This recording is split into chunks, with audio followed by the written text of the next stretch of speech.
Hai anak-anak semuanya, sudah siap belum mau belajar bersama Bu Rina? Nah sebelumnya Bu Rina mengingetin nih, ayo mulai fokus sebelum kita masuk ke materi sel elektrokimia.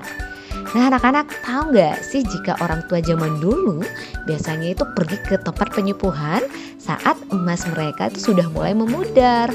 Penyembuhan itu melibatkan proses elektrokimia yang disebut dengan elektrolisis. Nah, secara umum elektrokimia dibagi menjadi dua, yaitu sel volta dan sel elektrolisis. Lantas, apa perbedaan antara sel volta dan sel elektrolisis? Yuk simak podcast Bu Rina dalam materi sel elektrokimia. Baik anak-anak yang Ibu Rina sayangi, sekarang kita akan lihat apa sih perbedaan antara sel volta dan sel elektrolisis. Sel volta ditemukan oleh seorang ilmuwan asal Italia yaitu Alessandro Volta dan Luigi Galvani. Jadi tak heran ya anak-anak semuanya jika sel volta juga biasa disebut sebagai sel Galvani. Nah, sel volta ini adalah jenis sel elektrokimia yang bisa mengubah energi kimia menjadi energi listrik. Tahu nggak sih apa contohnya? Yup, benar sekali, baterai. Sementara itu, sel elektrolisis adalah jenis sel elektrokimia yang bisa mengubah energi listrik menjadi energi kimia melalui penguraian senyawa elektrolit. Apa nih contohnya? Nih barusan yang Ibu sebutkan proses penyembuhan emas. Sel ini ditemukan oleh seorang ilmuwan asal Inggris yaitu Michael Faraday. Nah, mau tahu nggak sih apa saja penemuan dari Michael Faraday yang dikenal sebagai bapak listrik?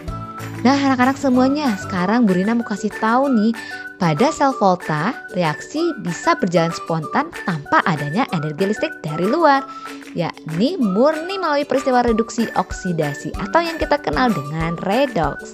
Hal itu bisa dilihat dengan menyalanya lampu tanpa adanya power supply.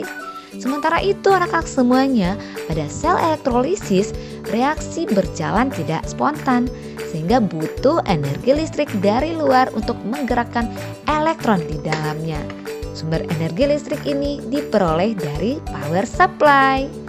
Nah sekarang kita mau tahu nih, ada tidaknya jembatan garam? Pada rangkaian sel volta terdapat jembatan garam yang berfungsi untuk menjaga muatan cairan elektrolit agar tetap netral. Jika cairan elektrolit netral, maka proses redoks bisa berjalan secara terus-menerus hingga dihasilkan arus listrik.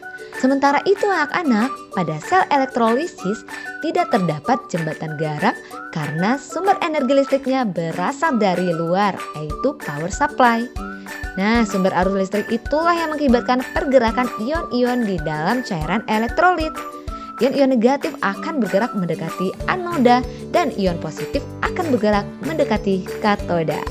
Gimana? Udah pada paham belum? Sekarang Bu Rina mau kasih tahu nih, sel volta memiliki potensial sel standar positif. Hal itu karena sel ini bisa berlangsung secara spontan. Seperti penjelasan sebelumnya ya, potensial standar itu bisa anak-anak semua lihat di daftar deret volta. Sementara itu, sel elektrolisis memiliki potensial sel standar negatif. Sekarang, gimana ya arah aliran elektronnya?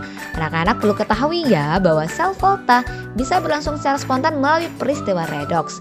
Peristiwa ini memicu aliran elektron dari anoda yang bermuatan negatif menuju katoda yang bermuatan positif. Sedangkan pada sel elektrolisis, elektron dihasilkan oleh sumber arus listrik yang mengalir menuju katoda.